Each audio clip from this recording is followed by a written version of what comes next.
اللہ کا کلام پڑھایا رسول نے، اصحاب باصفا کو لکھایا رسول نے۔ الحمدللہ الذی ابدع الافلاک والاردین والصلاة والسلام علی من کان نبیا وآدم بین الماء والتین وعلی آلہ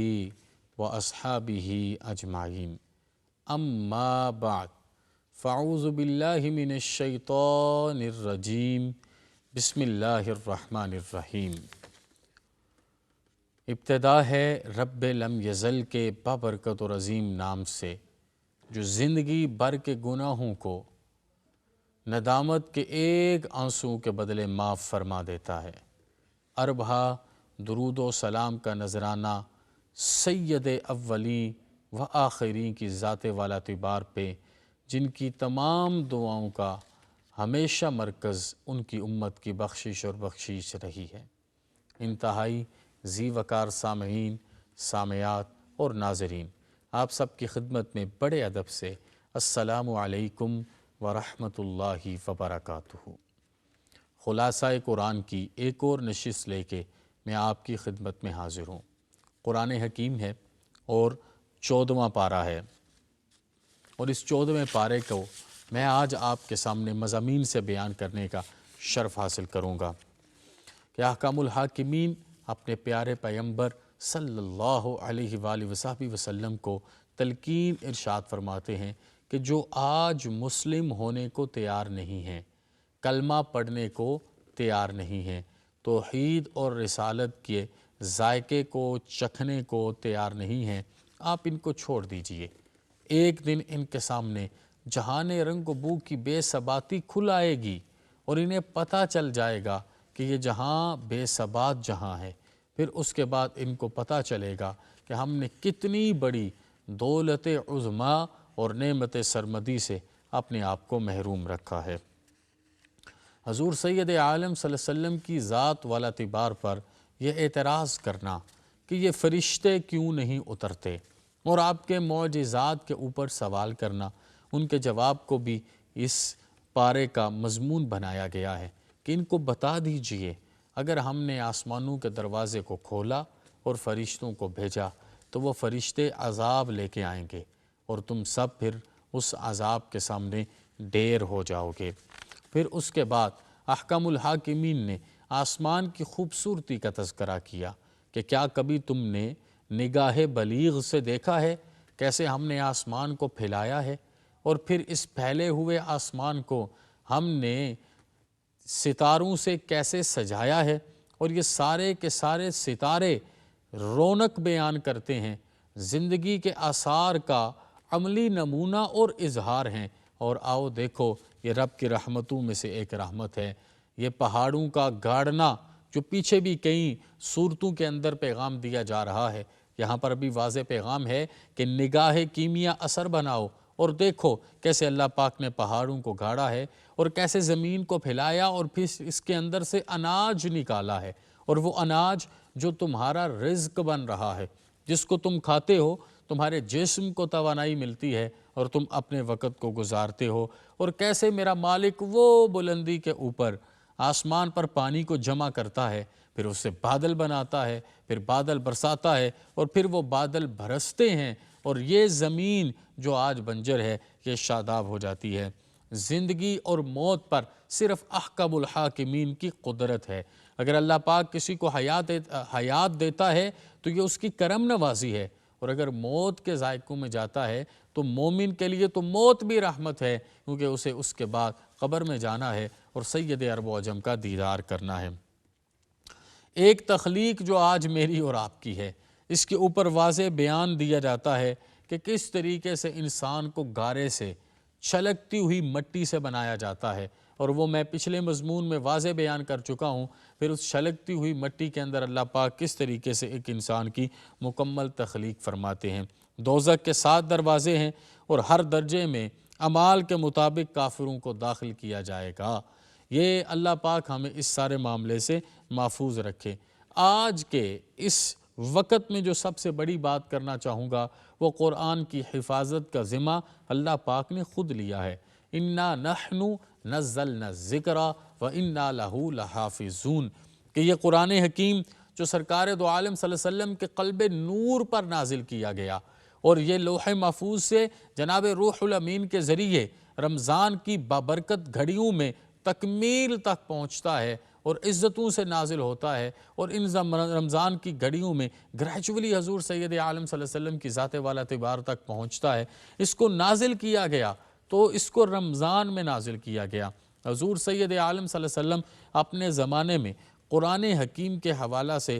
صحابہ کرام کو آیات لکھواتے رہے۔ جب مسیلمۃ الکذاب کے ساتھ مقابلہ آیا اور اس مقابلے میں حفاظ صحابہ کرام شہید ہو جاتے ہیں، پھر اس وقت میں حضرت سیدنا صدیق اکبر کو فیضان حبیب داور سے یہ فیض نور نوے کلا مل جاتا ہے کہ آپ قرآن حکیم کو جمع فرمانا شروع کرتے ہیں۔ ایک پورا ادارہ قائم کیا جاتا ہے جس کا نگران صحابی رسول حضرت زید بن ثابت کو بنایا جاتا ہے، اور ان کو ایک پورا پیٹرن ڈیزائن کر کے دیا جاتا ہے۔ یہ نہیں کہ جو کسی نے کچھ عربی کا دیا اسے قرآن حکیم میں شامل کیا گیا۔ طریقہ یہ بنایا جاتا ہے کہ حضرت زید بن ثابت کے پاس جو بھی آئے گا وہ قرآن پاک کی آیات لے کے آئے گا، وہ اس کو جمع کریں گے۔ جمع کرنے کے بعد حضرت مولا کائنات حیدر کرار علی المرتضیٰ شیر خدا کرم اللہ وجہہ الکریم کی خدمت عالیہ میں لے کے جائیں گے۔ آپ جس کی تصدیق فرمائیں گے یہ قرآن حکیم کی آیت ہے، اسے قرآن حکیم میں شامل کیا جائے گا، اور آپ جس کی تردید فرما دیں گے اس کو قرآن حکیم سے نکال دیا جائے گا۔ یوں قرآن حکیم کو جمع کرنے کا یا آیات کو مکمل کرنے کا ایک طریقہ شروع کیا جاتا ہے۔ اب یہاں پر ایک بڑا لطیف، بلیغ، باریک اور نفیس نقطہ آپ کی خدمت میں رکھوں۔ محبت کس کو کہتے ہیں، عشق کس کو کہتے ہیں، مقام کس کو کہتے ہیں، تعلق ناز اور تعلق خاطر کس کو کہتے ہیں، کہ حضرت مولا کائنات نے کہا جو بھی آئے گا میں تصدیق کروں گا، میں تحقیق کروں گا، ایمان کے اعلیٰ درجے کے اوپر تحقیق کروں گا۔ اگر حضرت حارث بن مالک کا اس طریقے سے اپنا وقت گزرتا ہے کہ وہ حضور کو کہیں اصبحت مومنا حقا، تو حضرت مولا کائنات کا وقت کیسے گزرتا ہوگا، کتنا بڑا مومن بن کے۔ لیکن آپ نے فرمایا کان کھول کے سنو، ہر کسی کے لیے تحقیق ہے، لیکن جس کی تصدیق اللہ کریم نے فرما دی اس صدیق اکبر کی طرف سے جو آئے گا اسے قبول کیا جائے گا۔ تو یہاں پر حفاظت کا ذمہ لیا جا رہا ہے، اِنَّا نَحْنُ نَزَّلْنَا الذِّكْرَ وَإِنَّا لَهُ لَحَافِظُونَ کہ ہم نے اس ذکر کو قرآن حکیم کو نازل کیا ہے اور ہم اس کی خود حفاظت کریں گے۔ کبھی لوگوں کے سینوں میں ڈال کے حفاظت کی جائے گی، کبھی عقیدوں میں ڈال کے حفاظت کی جائے گی، کبھی اجسام کے ذریعے حفاظت کی جائے گی، اور کبھی اللہ کی خاص رحمتوں کے ذریعے حفاظت کی جائے گی۔ پھر آگے دیکھیں،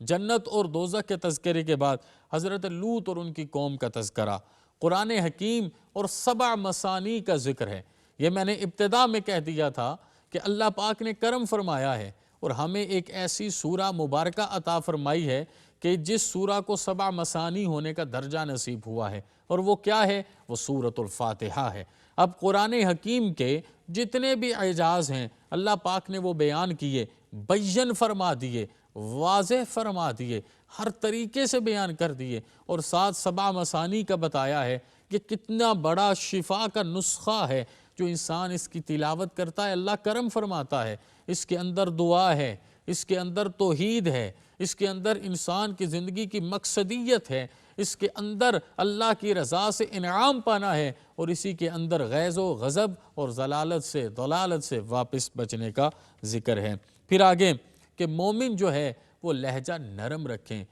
کیونکہ المسلم من سالم المسلمون من لسانہ و یدہ، مومن کے لہجے سے، اخلاق سے سرکار دو عالم صلی اللہ علیہ وسلم کے اخلاق کو نظر آنا چاہیے۔ اور اس کے بعد فرمایا کہ جو سرکار دو عالم صلی اللہ علیہ وسلم کی ذات والا اعتبار پر استہزاء کا جملہ کسنے کی جرت کرتے ہیں انہیں بتا دیجئے 2 جہاں کا مالک حضور سید عالم صلی اللہ علیہ وسلم کی حفاظت میں ہے، اور وہ ان سب کے لیے کافی ہے۔ آگے چلیں گے تو سورہ نحل کا مضمون ہمارے سامنے آتا ہے، بڑی خوبصورت، بڑی شستہ اور بڑے عجب رنگ اور رعنائی سے منور یہ سورہ مبارکہ ہے۔ نحل شہد کی مکھی کو کہتے ہیں، اور اس سورہ میں قدرت کی نشانیوں کو بیان کیا گیا ہے۔ اور سورت کا دوسرا نام سورۃ النعمہ ہے کیونکہ نعمتوں والی سورت بھی ہے، اس وجہ سے اس کو دونوں ناموں کے ساتھ پکارا جاتا ہے۔ سب سے پہلے اگر ہم سورت کے مضامین دیکھتے ہیں تو اللہ پاک دعوت فکر دے رہے ہیں، ہمیں بتایا جا رہا ہے کہ اپنی نگاہوں سے نہیں، اپنی باطنی نگاہوں سے دیکھو کہ کیسے اللہ پاک نے چوپاؤں کو تخلیق کیا، پھر اس کے بعد ان کے کتنے فوائد ہیں کہ ان کے اوپر سواریاں کی جاتی ہیں، بھوک لگے تو ان کا گوشت کھایا جاتا ہے، بھوک لگے پیاس لگے تو ان کا دودھ پیا جاتا ہے۔ اللہ پاک نے صرف چوپاؤں کو تمہارا بوجھ اٹھانے والا نہیں بنایا بلکہ تمہارے لیے نعمتوں کا حامل بھی بنایا ہے۔ اگر جا کے تم سمندری دنیا کو دیکھو گے تو تمہیں بحری جہاز چلتے ہوئے نظر آئیں گے،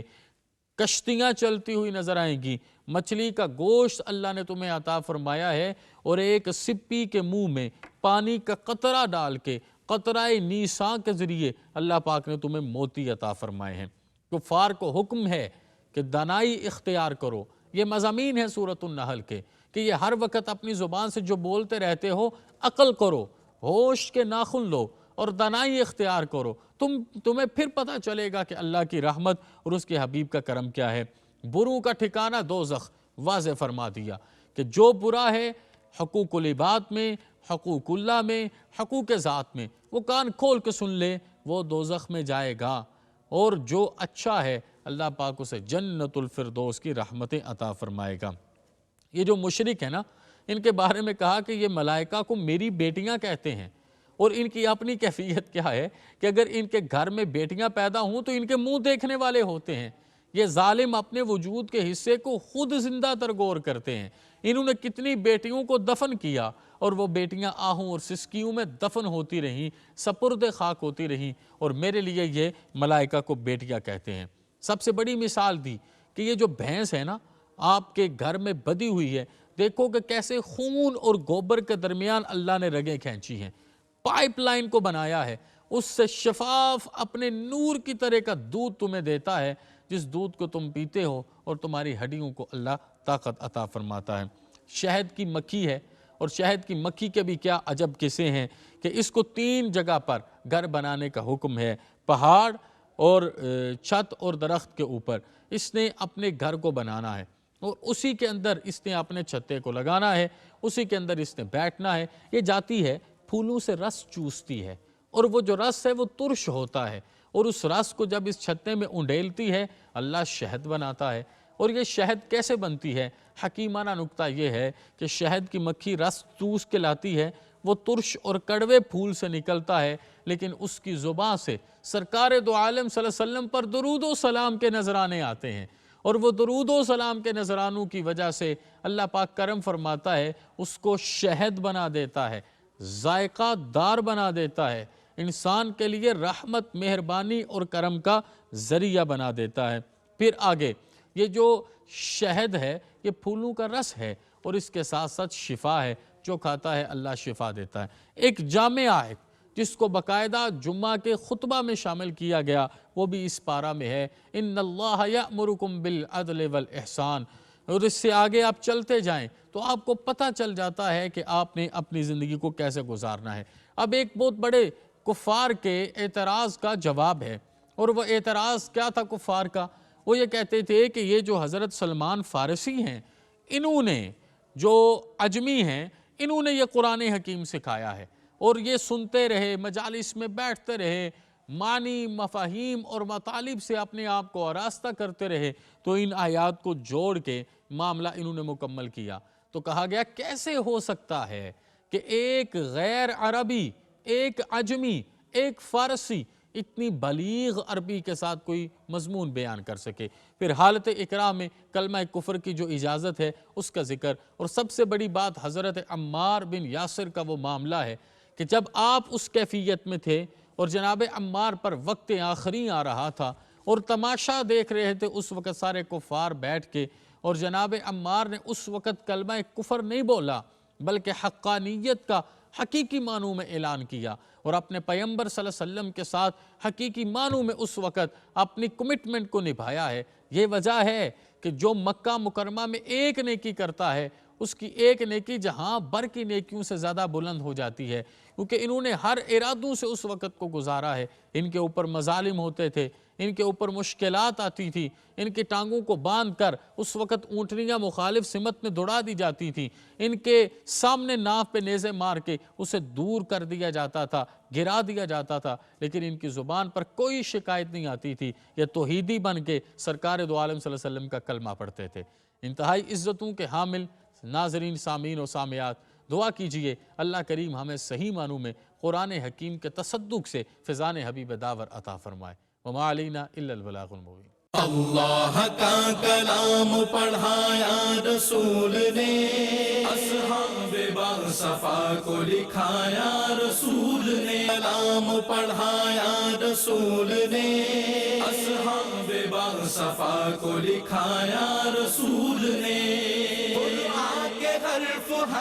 کی تجسیم ہو گئی، تمثیل ہر عمل کو بنایا رسول نے۔ اللہ کا کلام پڑھایا رسول نے، اصحاب باصفا کو لکھایا رسول نے۔ قرآن کے حرف کی تجسیم ہو گئی، تمثیل ہر عمل